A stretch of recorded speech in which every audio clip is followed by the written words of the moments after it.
बहुत समय पहले एक गांव में एक गरीब ब्राह्मण अपनी पत्नी और बेटी के साथ रहता था। परिवार बहुत गरीब था, लेकिन ब्राह्मण बहुत धार्मिक और संतोषी स्वभाव का था। वह रोज सुबह उठकर स्नान करता और गांव के बाहर लगे पीपल के पेड़ पर जल चढ़ाने जाता। लेकिन एक दिन जब वह पीपल के पेड़ पर जल चढ़ा रहा था, तभी उसे पेड़ के पास से एक छोटी सी बच्ची की आवाज़ सुनाई दी। पिताजी, मैं आपके साथ चलूंगी। ब्राह्मण ने चारों ओर देखा, लेकिन वहां कोई दिखाई नहीं दिया। वह थोड़ा डर गया और घर लौट आया।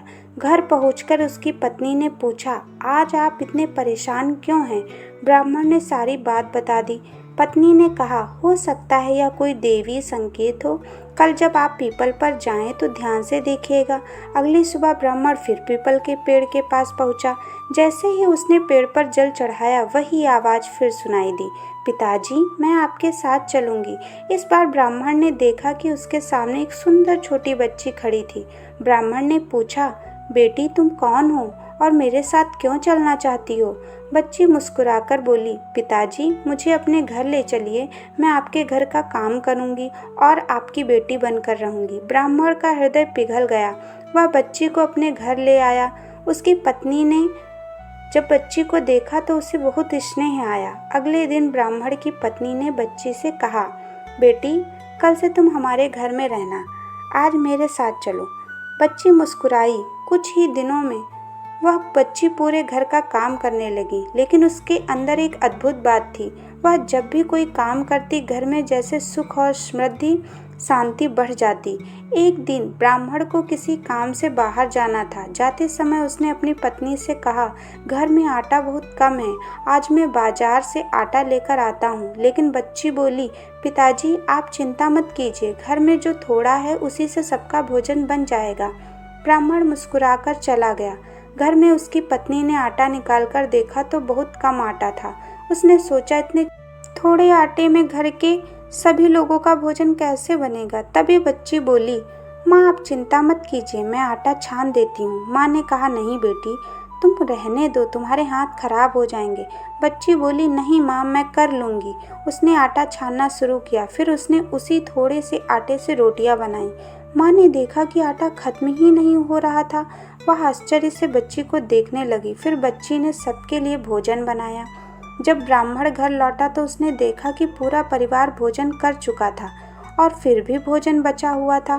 ब्राह्मण ने आश्चर्य से पूछा, इतने कम आटे में इतना भोजन कैसे बन गया? उसकी पत्नी ने कहा, यह सब हमारी बेटी की कृपा है। ब्राह्मण उस बच्ची के पास गया और उसके सिर पर हाथ रखते हुए बोला, बेटी, तुम साधारण बच्ची नहीं हो, आखिर तुम हो कौन? बच्ची केवल मुस्कुराती रही। कुछ दिन ऐसे ही बीत गए। एक दिन गांव में बहुत बड़ा उत्सव होने वाला था। ब्राह्मण के घर में भी लोगों का आना जाना शुरू हो गया, लेकिन घर में खाने का सामान बहुत कम था। ब्राह्मण परेशान होकर बैठ गया।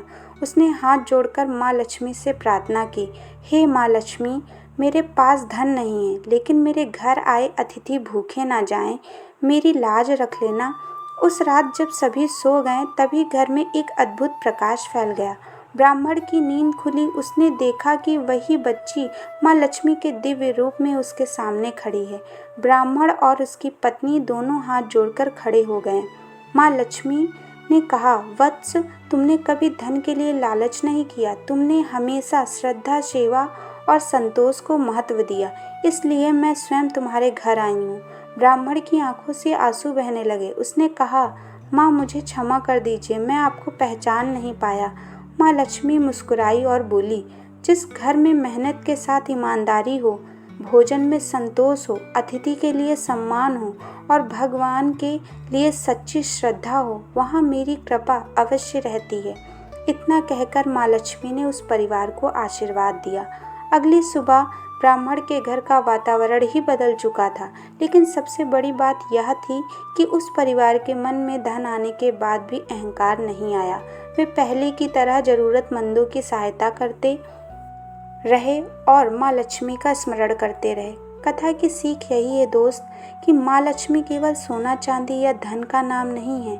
जहाँ मेहनत है वहाँ लक्ष्मी है, जहाँ ईमानदारी है वहाँ लक्ष्मी है, जहाँ संतोष है वहाँ लक्ष्मी है, और जहाँ सच्ची भक्ति है वहाँ माँ लक्ष्मी की कृपा स्वयं चली आती है।